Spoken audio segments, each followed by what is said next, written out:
Hi viewers, నమస్కారం. నేను మీ సిరి. Welcome back to నేను కోరి.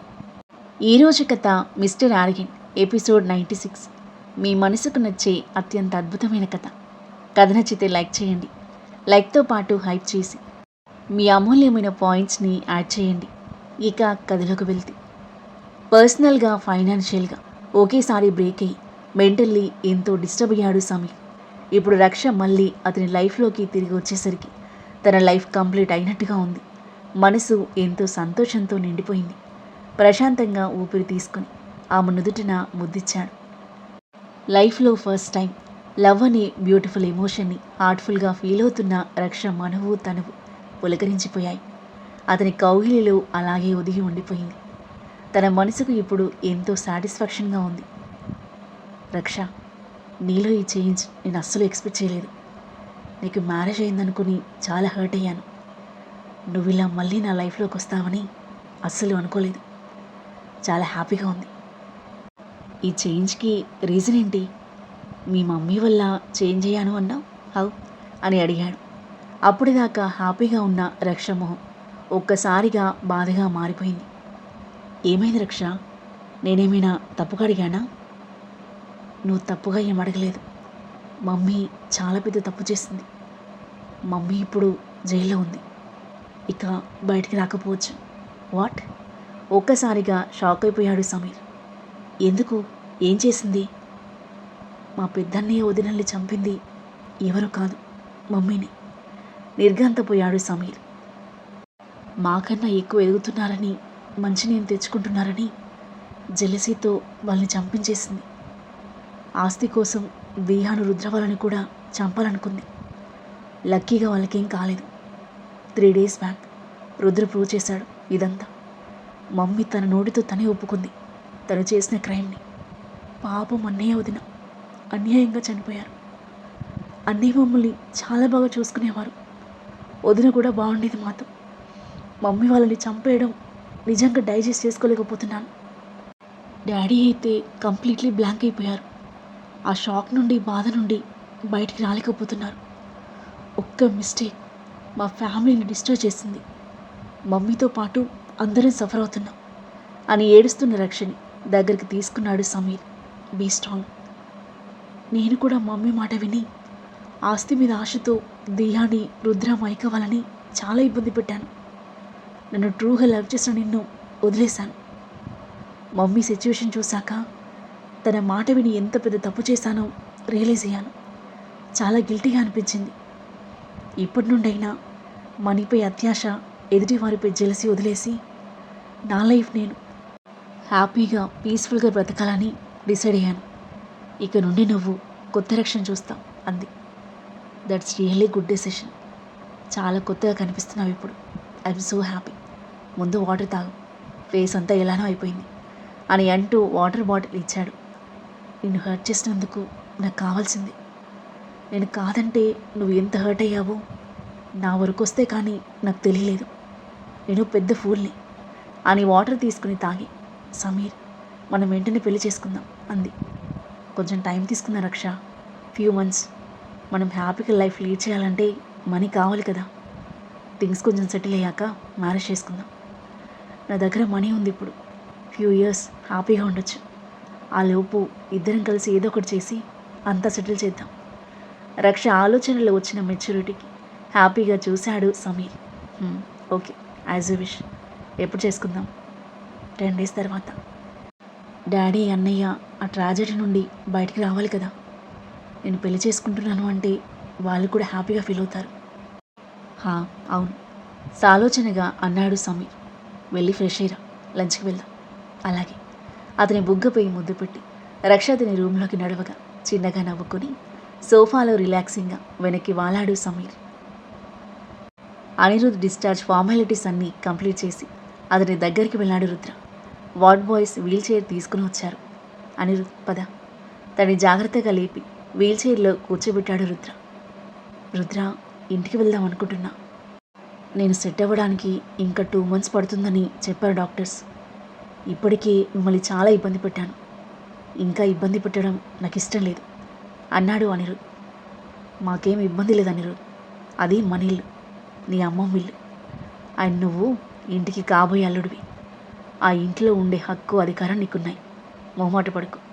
నీకు కంప్లీట్గా సెట్ అయ్యే వరకు మన ఇంట్లోనే ఉంటాం. మేమందరం ఉన్నాక కూడా మీరు అక్కడ ఒంటరిగా స్ట్రగుల్ అవుతారా? No way. మనమందరం కలిసే ఉంటున్నాం. ఇదే ఫైనల్. హార్ట్ఫుల్గా అన్న రుద్ర మాటలకు అమితంగా సంతోషించారు అనిరుద్, భవానీ, వేద. Thank you so much Rudra అన్నాడు అనిరుద్ హ్యాపీగా నవ్వుతూ. నో మెన్షన్ అని అంటూ తనే స్వయంగా వీల్ చైర్ పట్టుకుని తీసుకెళ్తున్నాడు రుద్ర. భవానీ మనసు మురిసిపోయింది. ప్రశాంతంగా ఊపిరి తీసుకుని వేదతో పాటు కదిలింది. అందరూ కారులో ఇంటికి బయలుదేరారు. వాళ్ళ ఇంటికి రీచ్ అవ్వగానే మహి పూజ రూంలోకి పరిగెత్తి హారతి పళ్ళెం తీసుకుని ఎదురుగా వచ్చింది. అనిరుద్ హ్యాపీగా చూశాడు. ఒక పెద్ద ప్రమాదం నుండి బయటపడి క్షేమంగా తిరిగొచ్చారు. ఇరుగు దిష్టి పొరుగు దిష్టి అంటూ దిష్టి తీసి హారతి ఇచ్చి లోపలికి ఆహ్వానించింది మహి. రుద్ర తన్ని లోపలికి తీసుకొచ్చాడు. ఎలా ఉన్నారు బాబు అని అడిగిన సరస్వతికి బాగున్నానా ఆంటీ అని చిరునవ్వుతో బదులిచ్చిన అనిరుద్. బాబా దియా క్యూట్ వాయిస్కి తల తిప్పి చూశాడు. బాబా హౌ ఆర్ యూ? ఫీవర్ తగ్గిందా? అతని నుదుటిపై చేయి పెడుతూ అమాయకంగా అడిగింది దియా. తని మురిపంగా చూస్తూ చేతులు చాచి దగ్గరికి తీసుకున్నాడు అనిరుద్. ఫీవర్ తగ్గింది దియా. లెగ్కి చిన్న ఫ్రాక్చర్ అయింది. నడవడానికి కొన్ని రోజులు టైం పడుతుంది. నువ్వెలా ఉన్నావు? బాగున్నాను. నువ్వేం బాధపడకు, త్వరగా తగ్గిపోతుంది. నేను గారికి చెప్తాను తగ్గించమని. దియా ముద్దు మాటలకి అందరి పెదవులపై చిరునవ్వు విరిసింది. థ్యాంక్ యూ దియా అంటూ తన నుదుటిన ముద్దిచ్చాడు అనిరుద్. ముందు నువ్వు హాట్ బాత్ చేయాలి, కాస్త రిలీఫ్గా ఉంటుంది అని అతని కోసం ఏర్పాటు చేసిన రూమ్కి తీసుకెళ్లాడు రుద్ర. వేద నీతో పాటే ఉండి అన్నీ దగ్గరుండి చూసుకుంటుంది. Feel comfortable. అలాగే రుద్ర సన్నని నవ్వుతూ బదులిచ్చాడు అనిరుద్. రుద్ర వెళ్ళిపోగా భవానీ వేద వైపు చూసి స్నానం నేను చేయించనా అమ్మా అని అడిగింది. మీకెందుకు శ్రమ, నేనున్నాను కదా. బావ బాధ్యత నాదే, ఇంకా మీరు రిలాక్స్ అవ్వండి అని నవ్వుతూ అంటుంటే భవానీ మురిసిపోతూ చిన్నగా నవ్వింది. అలాగే అమ్మా. వేద తల ఆప్యాయంగా నిమిరి బయటికి వెళ్ళిపోయింది. పదండి మార్చేయిస్తాను. నేను చేయగలను వేద, జస్ట్ నన్ను అక్కడ వదిలిపెట్టు. ఏంటి సిగ్గుపడుతున్నారా అని వేద నవ్వుతూ అడుగుతుంటే అదేం లేదు అన్నాడు అనిరుద్ మెల్లిగా. నాకు తెలుసు. నా ముందు ఎందుకు సిగ్గు, కాబోయే వైఫ్నే కదా. ఇంకా కాలేదు కదా. వేద చిన్నగా నవ్వి అయితే ఇప్పుడే అయిపోయినా తాళి తెచ్చేస్తాను, కట్టేస్తావా అని అడిగింది. యు ఆర్ క్రేజీ నవ్వాడు అనిరుద్. అవును మరి, వైఫ్ అయితేనే నువ్వు ఇబ్బందిగా ఫీల్ అవ్వకుండా నాతో కంఫర్ట్గా మూవ్ అవుతానంటే నేను తాళి కట్టించుకోవడానికి రెడీ. వేద మాటలకు అనిరుద్ పెదవులపై అందమైన చిరునవ్వు విరిసింది. మనసు మురిసిపోయింది. Thanks for that. ఇబ్బంది అని కాదు, కొంచెం ఎంబారసింగ్గా ఉంది అంతే. బట్ ఫైన్, ఐఎమ్ రెడీ అని అన్నాడు. వేద నవ్వి అతని డ్రెస్ రిమూవ్ చేసి టవల్ చుట్టేసి జాగ్రత్తగా వాష్రూమ్కి తీసుకెళ్ళి కూర్చోబెట్టి బాత్ చేయిస్తుంటే తన వైపు అడ్మైరింగ్గా చూస్తున్నాడు అనిరుద్. వేద అతని చూపులకు బ్లష్ అవుతూ శ్రద్ధగా ప్రేమగా బాత్ చేయించి తల తుడిచి డ్రెస్ వేసింది. ఇప్పుడు చాలా రిలీఫ్గా ఉంది వేద, ఫీలింగ్ సో గుడ్ అని అంటూ ఆమె చేతులను పట్టుకొని ముద్దు పెట్టాడు. వేద చిన్నగా నవ్వి డిన్నర్ తీసుకొస్తాను అని చెప్పి ప్లేట్లో భోజనంతో తిరిగి వచ్చింది. నేను తింటాను వేద, నా లెగ్ అండ్ బ్యాక్ ప్రాబ్లం కానీ చేతులు బాగానే ఉన్నాయి కదా. అయినా సరే నేనే తినిపిస్తాను. నా చేతులతో తినే అదృష్టం ఎప్పటికీ రాదు నీకు. వేద నవ్వుతూ అంటూ తినిపిస్తుంటే చిన్నగా నవ్వి తింటున్నాడు అనిరుద్. సరదా కబుర్లతో డిన్నర్ ముగిసింది. వేద అతన్ని మెల్లిగా బెడ్ మీద పడుకోబెట్టి బ్లాంకెట్ కప్పింది. హాయిగా పడుకో, నేను పక్కనే సోఫాలో పడుకుంటాను. వాష్రూమ్కి వెళ్ళాలి అన్నా ఇంకేం కావాలి అన్నా నన్ను నిద్రలేపు, ఓకేనా అని చెప్పి వెళ్ళబోతుంటే ఆమె చేయి పట్టుకుని ఆపాడు అనిరుద్. వెనక్కి తిరిగి చూసింది వేద. సోఫాలో ఎందుకు, ఇక్కడే బెడ్పై పడుకోవచ్చు కదా అనిరుద్ అంటుంటే. ఇక్కడ అంది వేద సిగ్గుపడుతూ. హా ఇక్కడే. ఏంటి సిగ్గుపడుతున్నావా? అయినా నా దగ్గర నీకు సిగ్గెందుకు, కాబోయే వైఫే కదా. అనిరుద్ నాటిగా నవ్వుతూ తన డైలాగ్ తనకి అప్పచెప్తుంటే సిగ్గుతో కూడిన నవ్వుతూ చూస్తుంది వేద. నువ్వు పక్కనుంటే హాయిగా నిద్రపడుతుంది, నీకు ఇబ్బందిగా ఉంటే వద్దులే అని అనిరుద్ అంటుండగానే అతని పక్కనే చేరిపోయి అతని హృదయంపై తలవాల్చి హక్ చేసుకుని పడుకుంది వేద. అనిరుద్ పెదవులు విచ్చుకున్నాయి. తన చుట్టూ చేయి వేసి దగ్గరికి తీసుకుని గుడ్ నైట్ అన్నాడు. అతని మొహంలోకి చూసి గుడ్ నైట్ బాబా అంది ఆర్తిగా చూస్తూ. తన కళ్ళలోకి ప్రేమగా కొన్ని క్షణాలు చూసి నుదుటిన ముద్దిచ్చి ప్రశాంతంగా కళ్ళు మూసుకున్నాడు అనిరుద్. అతని కౌగిలిలో హాయిగా ఒదిగిపోయింది వేద. డిన్నర్ చేశాక రాంప్రతాప్ తన గదిలోకి వెళ్ళగా తమ రూంలోకి వెళ్ళబోయిన రిషి ప్రీతి కార్ సౌండ్ వినిపించడంతో ఆగి వెనక్కి చూశారు. రక్ష కార్లో నుండి దిగి లోపలికొచ్చింది. రిషి వెళ్ళబోతూ అన్నయ్య అన్న రక్ష పిలుపు విని ఆగాడు. డాడీ డిన్నర్ చేశారా? టాబ్లెట్స్ వేసుకున్నారా? హా అన్నాడు పెడసరిగా. నేను సమీర్ దగ్గరికి వెళ్ళాను. రక్ష అనేసరికి కనుబొమ్మలు ముడివేసి చూశాడు రిషి. ప్రీతి క్యూరియాసిటీతో చూస్తుంది.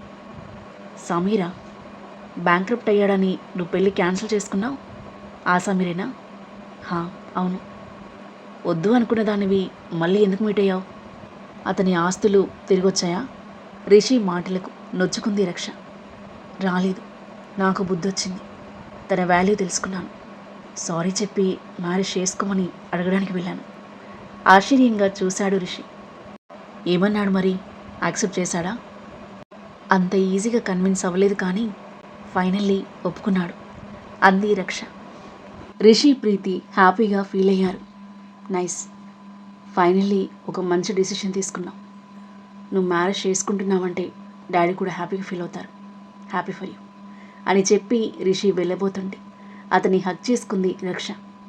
ఐఎమ్ సారీ అన్నయ్య ఫర్ ఎవ్రీథింగ్. మీ మాట వినకుండా చాలా ఫూలిష్గా బిహేవ్ చేశాను. నా మిస్టేక్ ఏంటో ఇప్పుడు రియలైజ్ అయ్యాను. నాకు మమ్మీలాగా క్రూయల్ ఇంటెన్షన్స్ లేవు. అవన్నీ నాకు తెలియవు కూడా. ప్లీజ్ నన్ను ఇంకా దూరం పెట్టుకు.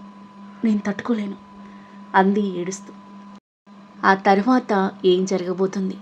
రక్షలో వచ్చిన మార్పుని అర్థం చేసుకుని రిషి తనని క్షమించేస్తాడా? తనతో ముందులా ప్రేమగా ఉంటాడా?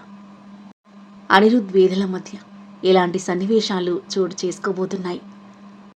మహి రుద్రల మధ్య ఎలాంటి మూమెంట్స్ ఉండబోతున్నాయి? ఈ స్టోరీ ఏ మలుపు తీసుకోబోతుంది?